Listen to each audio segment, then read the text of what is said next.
स्वागत है आप सभी लोगों का मेरे चैनल साइंस टू टेक्नोलॉजी में। मैं अनुपम विपुल आप सभी लोगों का स्वागत करता हूं आज के शो कंप्यूटर वेडनेसडे में। आज हम लोग बात करेंगे बहुत ही महत्वपूर्ण टॉपिक के बारे में, यानी कि ऑप्टिकल कंप्यूटिंग के बारे में। तो आइए समझते हैं।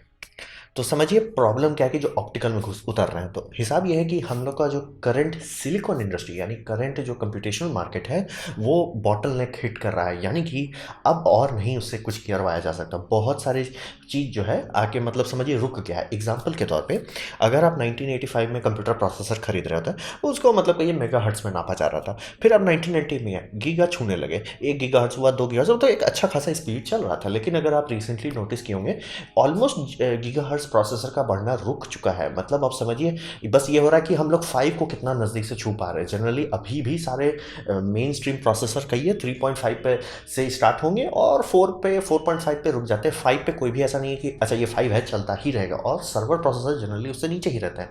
6 तो होने का ही नहीं, भले जबकि कहीं हम लोग 2008-10 के आसपास ही मतलब क्रायोजेनिक कूलिंग इस्तेमाल करके 8 गीगाहर्ट्ज़ तक पहुंच गए थे, लेकिन उसे सस्टेनेबल हालत में नहीं किया जा पा रहा है। तो हिसाब ये समझिए कि ऐसा, ये तो मैंने आपको एक ही बताया, बहुत सारे और चीज़ में हो रहा है। आप देखिए रैम में देखिए कि मेगाहर्ट्ज़ कितना स्पीड से बढ़ रहा था शुरू में, अब देखिए अच्छा डीडीआर 3 से 4 में उतना अंतर तो आया ही नहीं, 4 से 5 में भी वही बात हो रहा है। तो हिसाब ये है कि हम लोग बहुत जगह पे चोक पॉइंट पे पहुंच गए हैं कि अब कंप्यूटर और ज़्यादा तरक्की से आगे नहीं बढ़ रहा है। और इसका मतलब अगर एकदम फंडामेंटल लेवल पे आप उतर जाएंगे, मुझे फिजिक्स में बताओ कि फिजिक्स के कारण ऐसा क्या है जो ये नहीं कर पा रहा। वही समझिए इलेक्ट्रॉन उतना तेज चलता ही नहीं है, क्योंकि इलेक्ट्रॉन एक फिजिकल मटेरियल है, मतलब एनर्जी पैकेट नहीं है, वो एनर्जी कैरियर है। तो वो इधर से उधर जाने में टाइम लगता है। सिलिकॉन में उसको इधर से उधर जाने में, कॉपर में इधर से उधर जाने में उसको टाइम लगता है। तो वो एक मतलब डिफ़ॉल्ट लिमिटेशन बन जाता है। और उससे ये होता है कि अगर आप उसे पुश करना चाहते हैं तो आपका पावर कंजम्पशन बढ़ने लगता है। ये आप आराम से देखिए कि कोई भी आप प्रोसेसर ले लीजिए, एकदम हाई एंड प्रोसेसर भी हो कि उसमें 5 गीगाहर्ट्ज़ का है, अगर उसका आप गीगाहर्ट्ज़ घटा दें, 4 कर दें, पावर कंजम्पशन बहुत घट जाता है। 3 कर दें, पावर कंजम्पशन बहुत इफिशिएंट हो जाता है। इसलिए सारे सर्वर 3 से 4 के अंदर में ही उसको बनाया जाता है, क्योंकि सबसे ज़्यादा इफिशिएंट यूज़ वहीं होता है। मतलब कितना वाट में कितना टेराफ्लॉप्स आप काम करवा सकते हैं, वो सबसे ज़्यादा वहीं 3 to 4 के रेंज में होता है। तो हिसाब ही समझिए पावर कंजम्पशन, अब अनंत बिजली किसी के पास नहीं है, तो सब लोग पावर कंजम्पशन घटाना चाहते हैं। और मोर्स लॉ जो है, जो मतलब जिससे हम लोग की गाड़ी खुली थी, वो अब दिख रहा है सब लोगों के ग्राफ में अगर करेंगे तो मतलब ऑलमोस्ट धीमा होने लगा है। तो ये समस्या हकीकत में है, मतलब असर बहुत बड़ी दुनिया को पड़ने वाला है, क्योंकि पूरी दुनिया अब सिलिकॉन इंडस्ट्री पे चल रही है। तो अगर ये इंडस्ट्री ही लटक जाए तो बहुत भारी नुकसान हो सकता है। तो अब बात करते हैं फोटोनिक्स के बारे में, जो इसको रिप्लेस करने का एक कैंडिडेट बन रहा है। बहुत सारे कैंडिडेट हैं, उसमें एक कैंडिडेट ये भी है। तो हिसाब ये है कि इसमें आप ज़्यादा कुछ तिगड़म नहीं कर रहे हैं, आप बस इलेक्ट्रॉन का काम फोटोन से कर रहे हैं, इसीलिए फोटोनिक्स कहा जाता है। और ये इकलौता चीज़ है जिसमें कह सकते हैं लाइट स्पीड कैलकुलेशन लिटरली, यानी कि ये प्रकाश की गति पे काम कर रहा है। एक्चुअली ये प्रकाश की गति पे चल रहा है, तो ये इकलौता केस है जहाँ लिटरली वर्ड इस्तेमाल किया जा सकता है। और ये समझिए कि बहुत सारे प्रॉपर्टीज़ होते हैं, उसमें से कुछ प्रॉपर्टी क्वांटम प्रॉपर्टी भी कहा जा सकता है। जैसे कि लाइट का एक तिगड़म वाला प्रॉपर्टी कि वो वेव की तरह रिएक्ट कर सकता है, पार्टिकल की तरह भी रिएक्ट कर सकता है मूड हुआ तो वहाँ पे कई कई जगह पे अलग अलग लॉज लगते हैं। जैसे एक लॉ बहुत इंटरेस्टिंग है, photons of different wave length don't interact in the same place. मतलब अगर आपके पास कोई फोटोन है, जैसे जो ब्लू है, एक ग्रीन है, एक रेड है, वो आप एक ही पाइप से भेजेंगे, वो सब एक दूसरे से इंटरेक्ट नहीं करेगा। बिजली में आप ऐसा नहीं कर सकते कि एक कॉपर केबल है उसमें आप 2 सिग्नल भेजें, नहीं जा पाएगा। मतलब आपको टाइमिंग करनी होगी, अच्छा signal number 1, signal number 2, signal number 1, signal number 2, ऐसे करना। या उसको आप वोल्टेज अप कर सकते हैं, उसको एक कोलैप्स करना पड़ेगा। वो हो ही नहीं सकता कि आप कॉपर में ज़्यादा सिग्नल भेजें, ज़बरदस्ती का आपको उसमें मॉड्यूलेशन डिमॉड्यूलेशन करना पड़ेगा, तिगड़म लगाना पड़ेगा। फोटोन के केस में वो सीधे सीधे भेज सकते हैं। वो डिपेंड करता है कि आपका ट्रांसपॉन्डर और ट्रांस रिसीवर कितना अच्छा है, उसके बेसिस पे आप चाहें तो 2 पैरेलल सिग्नल भेजें या 200 भेजें, उसको वो फर्क नहीं पड़ता, फिजिक्स मना नहीं करता। ये बहुत इंटरेस्टिंग प्रॉपर्टी है। दूसरा, अगर एक ही वेवलेंथ के बारे में बात कर रहे हैं तो उसमें आप एक चीज़ कर सकते हैं कि उसे कंस्ट्रक्टिवली इंटरफियर करा सकते हैं या डिस्ट्रक्टिवली इंटरफियर करा सकते हैं। डिस्ट्रक्टिवली इंटरफियर करा देने पे आप लाइट गायब कर देंगे, यानी आपका लेज़र आ रहा है, 2 हिस्सों में बटा हुआ है, दोनों एग्जैक्ट फ्रीक्वेंसी का है, उसे डिस्ट्रक्टिवली इंटरफियर करा है, 0 हो गया, ऑफ हो गया, सिग्नल बाइनरी 0 हो गया है। और उसे पॉजिटिवली इंटरफियर करा है, ब्राइटनेस बढ़ जाएगा, उसे आप कहिए 1 कह सकते हैं। तो मतलब आप पे आप करना क्या चाहते हैं। तो ये सब फंडामेंटल लेवल पे फोटॉन्स में एक मतलब समझिए प्रॉपर्टी है जो फोटोनिक्स को मदद करता है। और हिसाब ये रहता है कि हम लोग फोटॉन्स का इस्तेमाल तो कर ही रहे हैं, हमारी पूरा कम्युनिकेशन इंफ्रास्ट्रक्चर फोटॉन्स पे ही चल रही है, हर चीज़ फोटॉन्स पे चल रहा है। आपका मोबाइल फ़ोन कैसे चल रहा है, फोटॉन्स का ही इस्तेमाल करके वो मतलब सिग्नल भेजता है मोबाइल टावर में, फोटॉन्स के भरोसे मोबाइल टावर में ये होता है कि हाँ उसको कन्वर्ट करके फाइबर का इस्तेमाल करके भेजा जाता है। तो घुमा फिरा के आप फोटॉन पे ही चल रहे हैं, बस अंतर ये है कि हम लोग कन्वर्ट बहुत करते हैं उसको। फोटॉन पे चल रहा है, अब उसे रोको, कन्वर्ट करो, इलेक्ट्रिक में बदलो, इलेक्ट्रिक में हुआ करो, उसके बाद फिर से भेजो। तो ये तिगड़म हटाना चाहते हैं कि फोटॉन का स्टेप हटाओ। तो पूरा पूरा हिसाब यही है कि calculation can be made with directly आप फोटॉन के स्टेट में कर सकते हैं विदाउट इलेक्ट्रॉन कन्वर्शन। यानी कि जो लोगों को पता हो कि 1957-60 के आसपास लोग को समझ आया कि भैया ऑप्टिकल फाइबर में ही चलना है। अब तिगड़म ये था कि ऑप्टिकल फाइबर में सिग्नल बहुत दूर जाता नहीं है, मतलब कुछ किलोमीटर जाता है, लेकिन अगर आप अटलांटिक क्रॉस करना चाहते हैं जो अंडर सी फाइबर केबल कर से जिससे हमारा इंटरनेट चलता है वो नहीं जा पाएगा, तो बीच में एम्पलीफायर लगाया जाएगा। तो एम्पलीफायर पहले होता था कि आपका सिग्नल आया, सिग्नल इलेक्ट्रिकली कन्वर्ट किया गया, उसको एम्पलीफाई किया, फिर रीइमिट की। फ़ायदा काम करता था, साइड इफेक्ट लेटेंसी आ जाती थी और वो एक चोक पॉइंट बन जाता था। तो इससे मतलब अगर आपका अच्छा खासा मिनट में देरी आ जाती थी, जबकि डिस्टेंस उतना नहीं है, लेकिन हर कन्वर्शन के चलते आपका कहीं कुछ मिली सेकंड का लेटेंसी ऐड हो रहा था, बहुत स्लो हो जाता। फिर एक बहुत बड़ा इनोवेशन हुआ ऑप्टिकल दुनिया में कि आप लाइट स्पीड पे लाइट को इवेल्युएट करें, मतलब कि एक डोप्ड क्रिस्टल का इस्तेमाल किया जाएगा कि फोटोन उस पर घुसेगा, उसको आप डोप कर रहे हैं, उसको आप दूसरे लेजर से डोप करके रखे हुए हैं कि, और वो लेजर इलेक्ट्रिसिटी पे चल रहा है, आप बूस्ट कर रहे हैं इसको, लेकिन वो पल्स ये नहीं कर रहा है, पल्स के साथ कुछ नहीं कर रहा है। जैसे ही फोटोन का पल्स आएगा वो एम्पलीफाई कर देगा और आगे भेज देगा। तो ऐसे करके लाइट स्पीड पे हम लोग बूस्ट कर पाए बिना इलेक्ट्रिकल कन्वर्शन के। ऐसे ही करके अभी आपका सारा ऑप्टिकल इंफ्रास्ट्रक्चर उसी पे चल रहा है। कन्वर्ट सिर्फ हमारे पास लाने के लिए किया जाता है, लेकिन मेन इंफ्रास्ट्रक्चर कम से कम उसमें हो गया है उसमें, और खास करके ट्रांसमिशन को रीबूस्ट करने के लिए ज़रूरत नहीं पड़ता। तो उसी प्रिंसिपल को लेके कि हम लोग एक स्टेप आगे चाह रहे हैं कि भैया फोटॉन्स पे इतना काम कर रहे हैं तो क्यों ना प्रोसेसर ही फोटॉन्स बता रहे, फोटॉन्स के रास्ता मतलब उसको बदलो ही मत। फोटॉन्स आ रहा, एम्पलीफाई भले करो अगर जरूरत पड़ता है तो, लेकिन उसे बदलो नहीं कि फोटॉन्स को सेंसर में कलेक्ट करो, सेंसर में कलेक्ट के इलेक्ट्रिकल इंपल्स बनाओ, इलेक्ट्रिकल इंपल्स को सिलिकॉन में कंप्यूट करना, सीधा फोटॉन द फोटॉन, मतलब आना, प्रोसेस करना, जाना सब फोटॉन पे ही हो। तो यही फोटॉनिक्स का मेन एम होता है। अब बात करते हैं इसमें पार्ट्स क्या क्या लगते हैं। तो पार्ट्स के हिसाब में समझिए, जैसे बिजली के लिए आपको कुछ कुछ पार्ट्स चाहिए, जैसे कि आपको ट्रांजिस्टर चाहिए, रेजिस्टर चाहिए, कैपेसिटर चाहिए, इलेक्ट्रिकल कनेक्शन चाहिए। फोटॉन्स के लिए भी यही सबका इक्विवेलेंट चाहिए होगा अगर आपको लॉजिक गेट बनाना है तो आपके पास होगा ऑप्टिकल एम्पलीफायर, फेज मॉड्यूलेटर, ये समझिए पोलैरिस का कन्वर्टर, पोलराइजेशन कन्वर्टर जो होगा, और वेव गाइड। तो ये सब का इस्तेमाल करके आप लोग लेते होंगे, ड्राइंग करते हैं ना, ये एन गेट, और गेट, ये आप फोटॉन के लिए भी बना सकते हैं ये सारे कोर कंपोनेंट्स को इस्तेमाल करके। और ये तो लेवल 1 कंपोनेंट हो गया, जिसे कहा जाएगा बेसिक बिल्डिंग ब्लॉक। फिर आपके पास लेजर्स भी आ सकते हैं, आप यानी कि एकदम छोटे लेवल पर आप लेजर्स बना सकते हैं जो लेजर को बूस्ट करे। ट्यूनेबल लेजर दिया जाए, मल्टीपल वेव लेजर्स दिया जाए, क्योंकि मैंने बताया ना कि एक ही पाइप पे आप ऐसा कर सकते हैं, लाल नीला हरा कर सकते हो। तो आपको 4-5 लेजर चाहिए तो वो आप कर सकते हैं कि वेव गाइड का इस्तेमाल करके 4 इंडिपेंडेंट लेजर एक ही साथ भेज रहे हैं पाइप में। Pico second laser, pulse system, ring laser, बहुत सारा सिस्टम है। और फिर इसमें तिगड़म करने के लिए आपके पास बहुत सारे स्विचेस एंड मॉड्यूलेटर्स लगते हैं, जिसमें आपका फेज मॉड्यूलेटर हो गया, एम्पलीफायर एम्पलीट्यूड मॉड्यूलेटर हो गया, फास्ट स्पेस स्विच हो गया, बहुत सारा तिगड़म होता है। तो ये सब समझिए, आपके पास लेज़र में 3 चीज़ कंट्रोल कर सकते हैं, पोलराइजेशन, फेज और इंटेंसिटी। जैसे बिजली में बहुत सारे एट्रीब्यूट्स होते हैं, वोल्टेज हो जाता है, ये हो जाए वोल्टेज हो गया, और एम्पेयर हो गया, प्लस ये हो गया पोलैरिटी हो गया। वैसे यहाँ पे भी है, आपके पास पोलराइजेशन है, फेज है, इंटेंसिटी है। आप इस सब का कंट्रोल करके काम कर सकते हैं। मतलब एक्चुअली है क्या, कंप्यूटर देखेंगे तो है क्या, वो बस एक स्विच है, फैंसी स्विच है।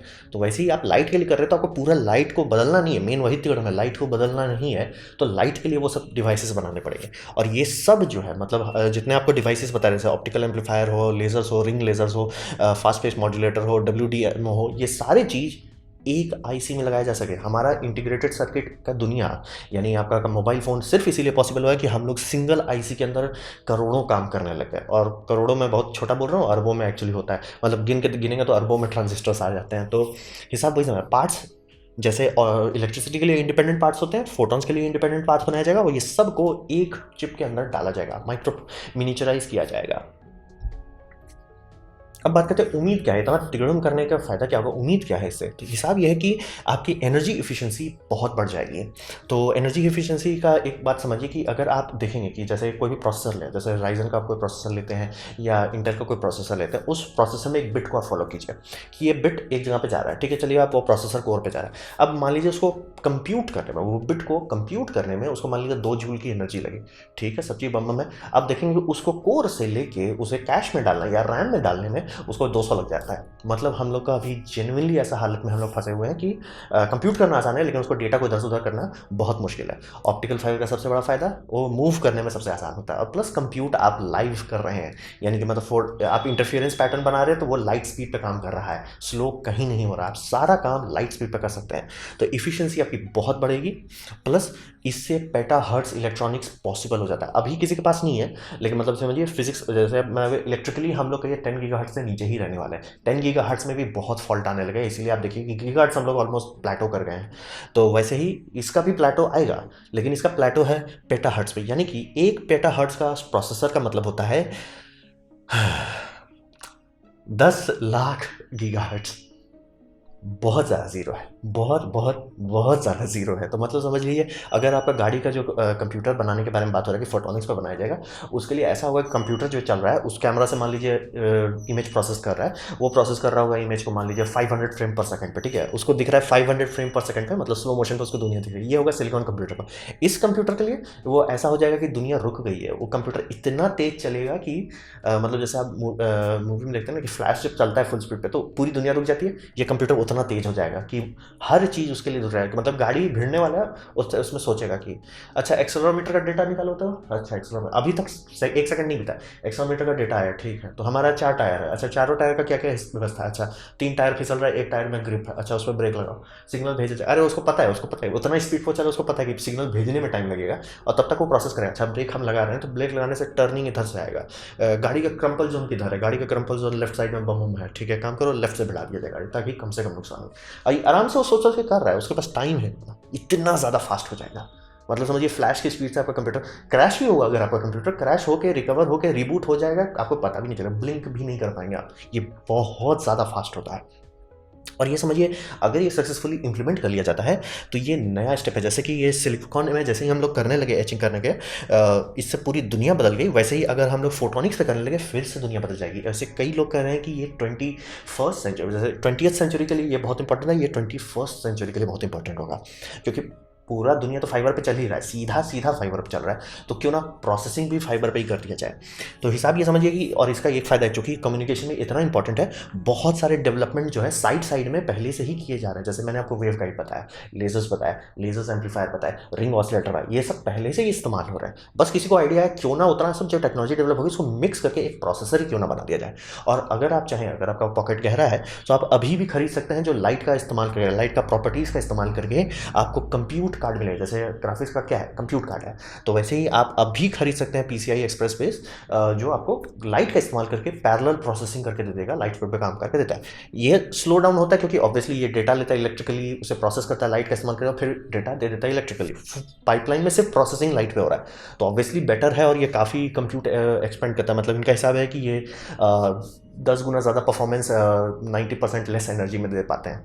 तो काम तो कर रहा है, टेक्नोलॉजी खुल गई है, गाड़ी खुल चुकी है, तो इसीलिए इस पर उम्मीद बढ़े जा रहा है कि जितना ज़्यादा चीज़ हम लोग को मतलब समझिए कंपैक्ट करके एक जगह पे लगा सकें। क्योंकि अभी सोचिए टेरा हर्ट्ज का रेडियो फ्रिक्वेंसी सर्किट्स बन चुके हैं, मार्केट में इस्तेमाल हो रहा है। तो ये इसीलिए ये बात समझना बहुत ज़रूरी है कि गीगा हर्ट्ज जो है इलेक्ट्रॉनिक्स का, वो इतना आगे निकल जाएगा कि मतलब हम लोग को देख के अरे गीगा हर्ट्ज में, तो जैसे अभी माइक्रो प्रोसेसर का हम किसी को बताते हैं कि अरे भैया माइक्रो प्रोसेसर में जैसे मान लीजिए 50 मेगा हर्ट्ज का है या 60 मेगा हर्ट्ज का है, हजम नहीं होता, वैसे ही वो लगेगा कि पेटा हर्ट्ज पे पहुंच सकते हैं। तो हिसाब वही है कि बहुत चीज़ करना पॉसिबल हो जाता है, लेकिन एक बात ज़रूर ध्यान रखिए कि ये बड़ा बहुत होगा, ये उतना छोटा नहीं किया जा सकता है जितना छोटा आपका सिलिकॉन चिप किया जाता है। तो ये चांसेस तो बनेगा ही नहीं कि आपके मोबाइल में डाला जाए, और शुरू में 90% चांस है कि ये सिर्फ सर्वर में इस्तेमाल होगा, सर्वर से होगा, फिर डेस्कटॉप में होगा, लैपटॉप भी शायद ही छू पाए, लेकिन वो सब में इसको इतना स्पीड कर देगा कि उसके सिवा कोई ऑप्शन नहीं रहेगा। और प्लस कार में तो आपको वही बोलें कि इतना स्पीड से ये प्रोसेसिंग कर सकता है कि गाड़ी मतलब क्रैश के दरमियान ये डेटा कलेक्ट करके और गारंटी डेटा सेट बना के ट्रांसमिट भी कर सकता है कि अरे इस एक्सीडेंट में ये हुआ, ऐसे ऐसे हम लोग का सिस्टम फेल हुआ। मतलब कि जैसे हम लोग प्लेन में देखते हैं ना कि ब्लैक बॉक्स लगाया जाता है कि एक्सीडेंट के बाद डेटा रिकवर किया जाए, ये लाइफ में एक्सीडेंट हो रहा है उस टाइम वो डेटा बना के प्रोसेस करके पैकेज करके भेज देगा कि भैया टेंशन में, ये दोबारा ये गलती नहीं होनी चाहिए। तो बहुत उम्मीदें हैं इससे, और इसमें पोटेंशियल भी है क्योंकि ऑलरेडी हम लोग इस्तेमाल कर रहे हैं, फोटॉन्स पे ही सारा चीज़। आप सोचिए आपका ईथरनेट केबल की जगह पे जो आपका जियो फाइबर राउटर आ रहा है वो सीधे सीधे आपका कंप्यूटर में लगेगा, और कंप्यूटर उसको बिजली में कन्वर्ट ही नहीं करे, बस एम्पलीफायर सर्किट से भेजे, और वो भी लाइट स्पीड पे अब करना पॉसिबल है। तो मतलब क्योंकि बिना कन्वर्ट किए हम लोग काम करते हैं, तो धड़ाधड़ हर चीज़ अलग स्पीड पर पहुंच सकता है। उम्मीद बहुत है इस पर। तो अब बात करते हैं इसे सिलिकॉन के कंपेयर में करते हैं, अब थोड़ा हवा में उड़ लिया, थोड़ा ज़मीन पे लाते हैं।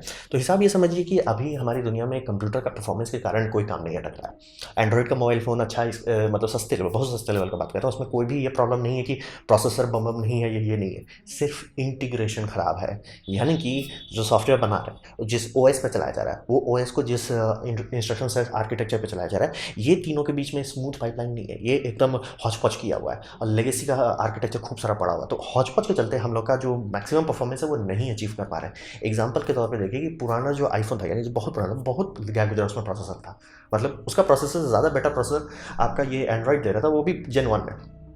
तब भी मतलब कहिए शुरू का 3 साल तक तो सवाल ही नहीं था, एंड्रॉइड को कोई देखता भी नहीं था, क्योंकि बहुत जेन्युइनली एंड्रॉइड 4 जब तक नहीं आया तब तक लोग बोलते थे भैया एनिमेशन भी एकदम स्लगिश लग रहा है। ऐसा क्यों था? ऑप्टिमाइज नहीं था, इंटीग्रेशन अच्छा नहीं था। तो वही अभी हम लोग उस जगह पे हैं कि हम लोग का कंप्यूटर लिमिट नहीं बन रहा है, सॉफ्टवेयर लिमिट बन जा रहा है। भैया सॉफ्टवेयर इस्तेमाल ही नहीं कर रहा। एग्जाम्पल के तौर पर मैं अडोबी प्रीमियर में वीडियो बेक करता हूँ, वो सीपीयू को इस्तेमाल करता है, उसके पास ग्राफिक्स कार्ड है, 1070 ग्राफिक्स कार्ड दिया हुआ है, लेकिन उसको यूज ही नहीं करता, इंटीग्रेशन खराब है। बहुत जगह पे आपको ऐसा देखने को मिलेगा कि वीडियो कन्वर्शन का केस है, ग्राफिक्स कार्ड दिया हुआ है, बम बम उसमें प्रोसेसर दिया हुआ है, उसमें डेडिकेटेड हार्डवेयर दिया हुआ है कि भैया H.264 का हम आराम से हैंडल करें, H.265 भी आराम से हैंडल करें, आपको कोई टेंशन नहीं है, लेकिन सॉफ्टवेयर ही नहीं लिखा गया कि उसको ढंग से यूज़ कर सके। जीपीयू यूटिलाइजेशन देखिए आपके कंप्यूटर में जनरली जीरो ही रहता है। तो हिसाब वही है कि हम लोग तो अभी वहीं बहुत पोटेंशियल बचा हुआ है। फिर बात करते हैं कि बहुत सारे और भी इश्यूज़ आते हैं, जैसे कि एग्जांपल के तौर पे मैंने नीचे खूब सारे वीडियो ने, प्लीज़ देख लीजिएगा। जैसे कि अभी इंटेल अब एक नया गैम्बल ले रहा है कि वो भी आर्म जैसा बिग और स्मॉल कोर का लॉजिक इस्तेमाल करेगा। हिसाब ये है कि एक बड़ा बम कोर दिया जाएगा जो हैवी लोड को हैंडल कर सके, और बहुत सारे छोटे छोटे, जैसे कि आपको क्रोम चलाना है, क्रोम चलाना छोटा लोड है, तो उसके लिए ज़बरदस्ती के हैवी कोर को क्यों इस्तेमाल करें, छोटा वाला इस्तेमाल करें। यही आर्म का सबसे बड़ा मतलब कहिए लाइट बल्ब मूवमेंट वही था कि उनको ये सबसे पहले समझ में आया कि हम लोग जिस जगह पर जा रहे हैं कि अब लॉजिक ये था कि एक बड़ा कोर बनाओ, 2 ठो और लगा दो, 10 ठो और लगा दो, 50 और लगा दो, उसका कोर हम लोग एक ही रखना चाह रहे थे। आर्म का सबसे बड़ा ये था कि नहीं, ऐसा नहीं है, लोड अलग अलग है और अलग अलग लोड के लिए अलग अलग कोर्स बनाना चाहिए। तो वही करके उनको समझ में आया कि भैया मोबाइल का टावर का जो डेटा कम्युनिकेशन हो रहा है, यानी कि आपका मोबाइल जो टावर से बात कर रहा है वो गारंटीड है, वो हर समय चलते रहना है, तो उसको एक काम करो, इफिशिएंट कोर में डाल दो। जैसे कि आपके आजकल मोबाइल में देखने को मिलेगा कि X1 कोर है, A78 कोर है, A55 है, तो सबसे जो मतलब आपको चलाते रहना है। तो मोबाइल का कम्युनिकेशन, अच्छा एक कोर रख दो भैया, तुम्हारा काम सिर्फ वायरलेस कम्युनिकेशन है। दूसरा कर दो भैया तुम्हारा सिर्फ ओएस का जितना बैकग्राउंड प्रोसेस है उसको चलाओ। तीसरा कर दो जितना ये हो रहा है सिक्योरिटी सिस्टम है, अपडेट्स हैं, वो सब चलाओ, अपडेट्स रखो। और एक ठो को रख दो उसमें कर दो, जब तक कोई गेम वूम नहीं खुलता X1 को बंद रखे रहो। इसी कारण से आर्म इतने कम पावर में, मतलब मिली वाट खा के डेस्कटॉप का X86 का प्रोसेसर को धो देता है, क्योंकि ऑप्टिमाइज्ड बहुत अच्छा है। तो अभी तो यही इशू सॉल्व करना बचा हुआ है। तो मतलब ऐसा है ही नहीं कि हम लोग अरे सिलिकॉन अच्छा होता तो अच्छा प्रोसेसर बना पाते, वो तो है ही नहीं, हम लोग उस जगह पहुंचे ही नहीं है। और बेटर डिज़ाइन के मामले में इंस्ट्रक्शन सेट आर्किटेक्चर सुधारा जा सकता है, बिग एंड स्मॉल कोर का इंटीग्रेशन बचा, तभी तो M1 कुछ वाट खाता है और मतलब अच्छे अच्छे लैपटॉप प्रोसेसर को धो दे रहा है कुछ वाट में। ऐसा क्यों? आर्किटेक्चर अच्छा है। तो अभी ऐसा हम लोग है ही नहीं कि अरे सिलिकॉन अच्छा होता, तो डिज़ाइन ही गया गुजरा है, तो डिज़ाइन तो पहले इंप्रूव करें, इंस्ट्रक्शन आर्किटेक्चर इंप्रूव करें, तब बहुत पोटेंशियल बचा। मतलब अभी से 20 साल में, यानी कि 2040 के आसपास में आपको कोई टेंशन नहीं रहेगा, सिलिकॉन हर जगह रहेगा। और प्लस ये ऑप्टिकल मान लीजिए सक्सेसफुल हो भी जाता है तो बहुत कम चांस है कि ये आपके मोबाइल फ़ोन में देखने को मिलेगा, क्योंकि ये बड़ा बहुत होता है। और आप बोलेंगे क्यों हम छोटा नहीं कर सकते? नहीं, अगर आप लाइट स्पेक्ट्रम को देखिए, हंड्रेड्स ऑफ नैनोमीटर में नापते हैं। देखिए विजुअल स्पेक्ट्रम का देखिए कि कितना nm में है, वो हंड्रेड्स ऑफ nm में नापा जाता है। हम लोग जो प्रोसेसर बना रहे हैं वो 5 nm तक उतर चुका है साइज़ में। तो हिसाब वही रहता है कि फंडामेंटल लेवल पे इसे बहुत छोटा नहीं बनाया जा सकता फोटोनिक्स पे। हाँ, लेकिन फोटोनिक्स का फ़ायदा बस ये है कि वो राजधानी एक्सप्रेस पे चलता रहता है, तो उसका स्पीड इतना ज़्यादा है, और अगर इफिशिएंटली बनाया जाए तो वो इतना इफिशिएंट हो जाएगा कि भले आपका मोबाइल थोड़ा सा मतलब मोबाइल का प्रोसेसर बहुत बड़ा हो जाएगा, साइज़ आपको उतना ही रहेगा, अंदर प्रोसेसर बड़ा जाएगा, बैटरी छोटा हो जाएगा, लेकिन चूंकि वो इतना इफिशिएंट रहेगा और छोटे बैटरी में ज़्यादा देर चलेगा और इतना फास्ट रहेगा कि कोई टेंशन ही नहीं रहेगा। तो लेकिन अभी समझ लीजिए कि हड़बड़ाने की ज़रूरत है। वो सुनने में बहुत अच्छा लगता है, मोस्ट लॉ इज़ एंडिंग। अभी 20 साल आराम से आँख मूंद करके रखा हुआ है, कोई टेंशन नहीं लेना है। तो ये था मेरा प्रेजेंटेशन ऑप्टिकल्स कंप्यूटर के बारे में। उम्मीद करता हूँ आपको अच्छा लगा हो, कुछ सीखने को मिला हो, कुछ समझ में हो। अगर ऐसा है लाइक कर दे, दोस्तों शेयर कर दें, उससे मेरा काफ़ी भला होगा। नहीं अच्छा लगा, नहीं पसंद आया, कोई बात नहीं, आप डिसलाइक कर सकते हैं। मैं कहूँगा डिसलाइक 2 बार दबाएं, उससे मुझे पता चलेगा कितना ना पसंद हुआ है। मैं आपसे कहूँगा कॉमेंट लिखें, मैं हर कमेंट की जवाब देने की कोशिश करता हूँ, या पढ़ने की तो कोशिश करता ही हूँ। और आपसे कहूँगा सब्सक्राइब कीजिए, बेल दबाइए अगर आप फ्री हैं तो। आप मेरा वीडियो देखा, ज्वाइन कर, मुझे बहुत खुशी हुई। धन्यवाद।